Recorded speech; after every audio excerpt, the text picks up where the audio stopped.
What's up, Team 116? Let's continue our journey through the Bible. Last week we looked at Ruth's story, which happens at the same time as the Judges, and how God not only provided for her, but used her to provide full redemption for all of us. This week marks a shift in the Israelite people, as they grow tired of all these judges and being different, and they want to look more like the rest of the world around them, thinking that will fix their problems. So check out this short clip and then follow the instructions on the screen, and I'll see you in a bit.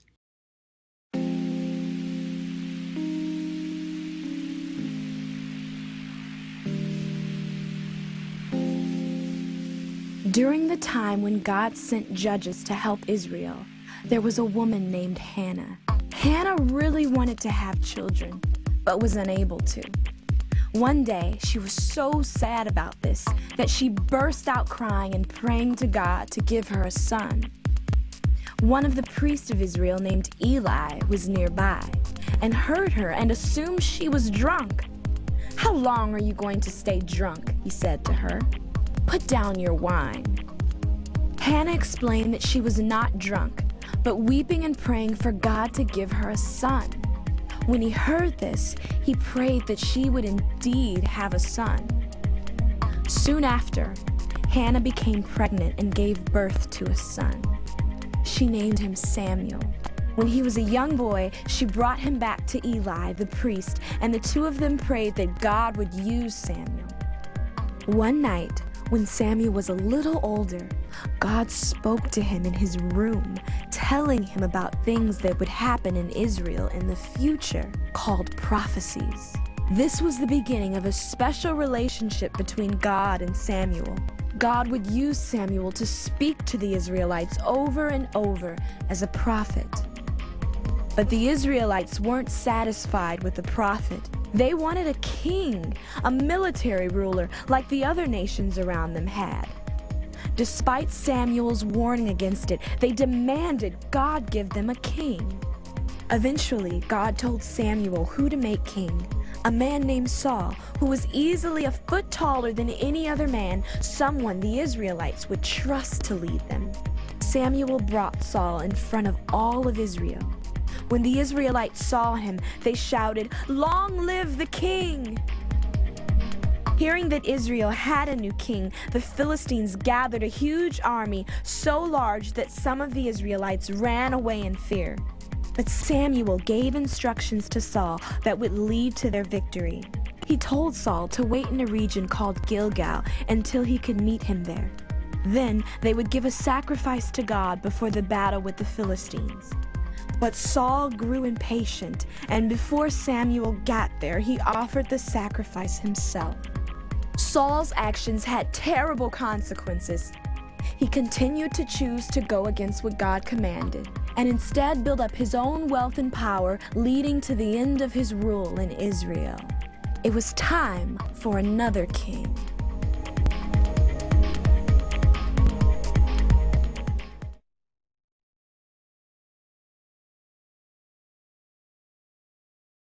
Okay, so my see the story today, it might seem a little odd and strange, but I used a mirror. And like I said, that might seem strange, but I'll allude to why I chose a mirror down the road. So this week we actually start with Samuel's story of being called as a prophet of God, which we've already talked about in an earlier video in our Teens of the OT series. So I'll link that here that you can feel free to check out that video and then come back here if you need a refresher or just need to check up on what happened with Samuel. But soon after Samuel's calling, Israel went out to attack the Philistines. Unfortunately for them, God's vision to Samuel came true in this battle. As Eli's sons died, 30,000 total warriors of Israel died, and the Philistines captured the Ark of the Covenant. At hearing his sons were killed and the Ark captured, Eli, who was the priest, then died. God implemented several afflictions and curses on the Philistines while they had the ark, leading them to eventually decide to give the ark back to Israel to wash their hands of his curses. And after the ark is returned, Samuel, on top of being a prophet, now also then serves as what would be Israel's final judge. Then all the people of Israel turned back to the Lord.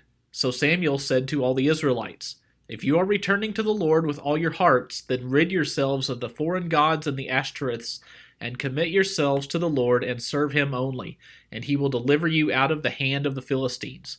So the Israelites put away their Baals and Ashtoreths and served the Lord only. After Israel recommitted to God, Samuel led them to defeat the Philistines in battle, rescuing God's people yet again.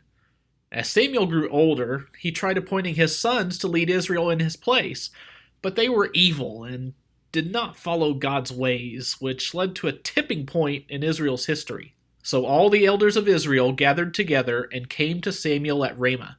They said to him, "You are old, and your sons do not follow your ways. Now appoint a king to lead us, such as all the other nations have." Do you notice how they've made their request? They don't come to him with some incredible justification for demanding a king. Their demand for a king is so that they will be just like everyone else, such as all the other nations have. Regardless of how they felt about Samuel's sons as leaders, which they are right to question, it shows your heart when your request to God is to make you more like the world. I mean, this would be similar to us as Americans going to God saying, "Hey God, our president doesn't follow you, so give us a dictator to lead us like the other superpowers in the world have. We want to be just like them." Do you get how foolish that sounds? Well, Samuel thought it was foolish too, and he prayed to God about it. And the Lord told him, "Listen to all that the people are saying to you. It is not you they have rejected, but they have rejected me as their king, as they have done from the day I brought them up out of Egypt until this day, forsaking me and serving other gods, so they are doing to you." God told Samuel to inform the people of what having a king would mean, what changes would happen, what he would take from them for his kingdom. So Samuel did as God commanded, sharing all of this with the people. But the people refused to listen to Samuel. "No," they said, "we want a king over us. Then we will be like all the other nations, with a king to lead us and to go out before us and fight our battles." When Samuel heard all that the people said, he repeated it before the Lord. The Lord answered, "Listen to them and give them a king." Now this would be a part of the story where if it were a movie or TV show, they'd do one of those transitions between scenes.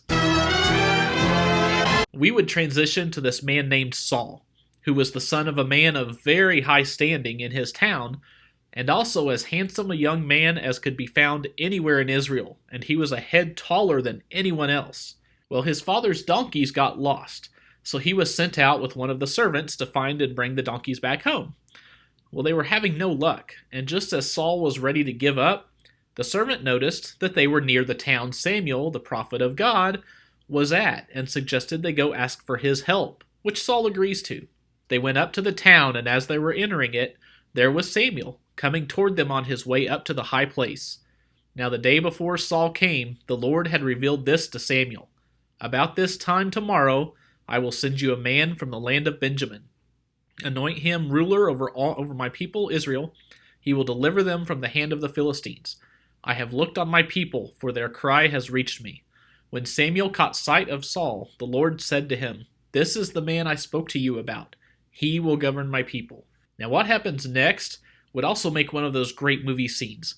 Saul and his servant meet with the prophet, just hoping to get news on their lost donkeys, only for the prophet to reveal to Saul that he is to be the king of the entire nation. That must have been some kind of red pill moment for Saul. You take the blue pill, the story ends. You wake up in your bed and believe whatever you want to believe. You take the red pill, you stay in Wonderland, and I show you how deep the rabbit hole goes. Remember, Israel had never had a king, so Saul wasn't just being told he was to be the next king of the nation, but that he was to be the first king. No pressure.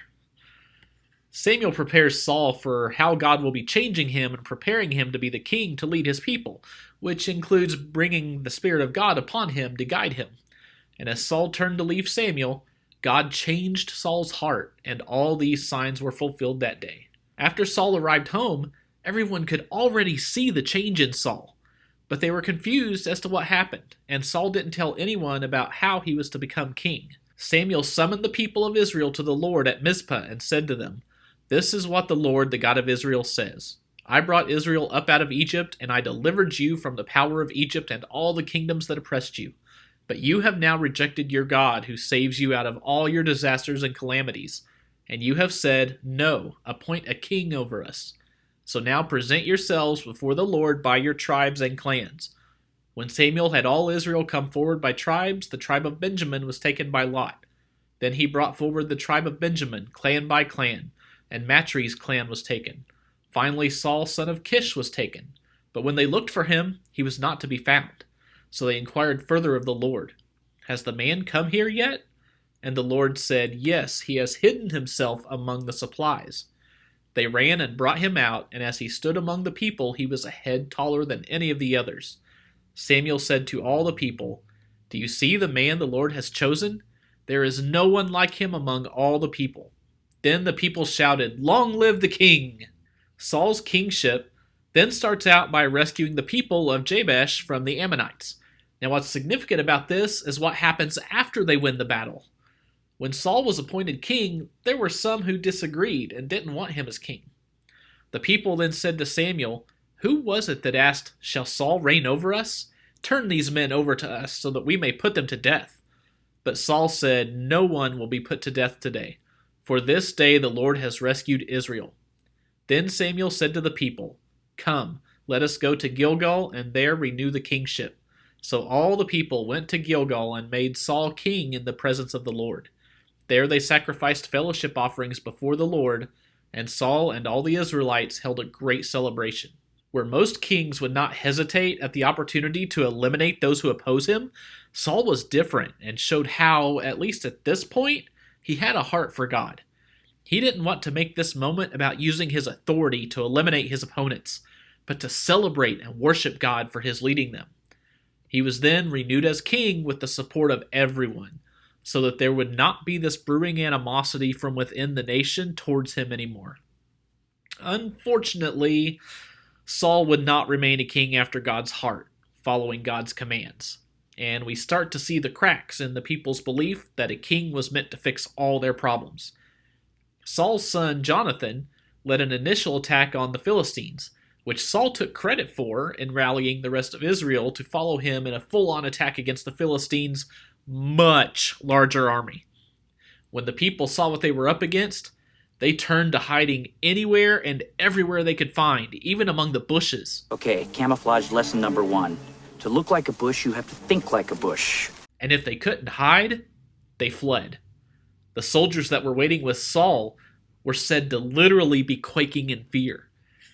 This was the perfect moment where God would have called up a judge to deliver them. But the people had rejected him as their king in favor of a human king, so God left them to their king.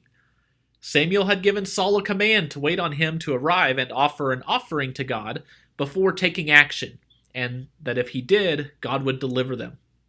However, as Saul saw his people hiding and fleeing and quaking in fear, he buckled under the pressure, and he offered the sacrifice offerings himself just ahead of Samuel arriving. "You have done a foolish thing," Samuel said. "You have not kept the command the Lord your God gave you. If you had, he would have established your kingdom over Israel for all time. But now your kingdom will not endure. The Lord has sought out a man after his own heart and appointed him ruler of his people, because you have not kept the Lord's command." Saul wanted to do the right thing and lead Israel to victory, to be that king. But instead of trusting and following God's commands, he took matters into his own hands, and it backfired severely. Following this embarrassment, another situation happens for Saul as they attack the Amalekites as God's punishment for how they treated Israel in the past. God's command to Saul was to totally destroy everything from them. Unfortunately, Saul didn't fully obey either, and allowed some of the livestock to be kept to be used as sacrifices to God. Then the word of the Lord came to Samuel, "I regret that I have made Saul king, because he has turned away from me and has not carried out my instruction." When Samuel confronts Saul about his failure, Saul does what we all tend to do: throw out every excuse to justify why what we did wasn't wrong, how we did it with the right intent, so it can't be wrong, and so on and so on. After he goes through all his justifications, Samuel tells him, among other things, "For rebellion is like the sin of divination, and arrogance like the evil of idolatry. Because you have rejected the word of the Lord, he has rejected you as king." Essentially, Samuel's telling Saul that he has become a king who tried to act as God for the people, doing what he felt was right instead of following God, and thus God rejects him as king of his people. Saul had blown his opportunity, and it was now time to see who this next king would be, the king that would truly be after God's heart in leading his people. Saul's story is such a good mirror into how we are a lot of times, and why we need to follow God's commands instead of doing what we think is right. It's a reminder that we need to live with God as our true king and follow him, not some earthly leader. Some of Samuel's final words to the people serve as a great reminder to us for this also.